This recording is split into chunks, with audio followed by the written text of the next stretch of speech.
misteri della fossa di Rosazzo e delle altre presenti nel Friuli orientale, tra mitologia per i negazionisti italiani pro-Jugoslavia e verità infoibate per i vinti. Il parere di Fabio Russiani, consigliere provinciale a Gorizia. Abbiamo avuto modo di assistere, apprendere dalla stampa locale di varie posizioni in merito a questa vicenda.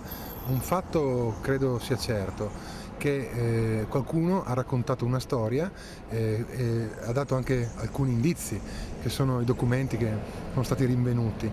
E credo che la vicenda debba essere approfondita e debba essere portata fuori la verità, debba emergere la verità.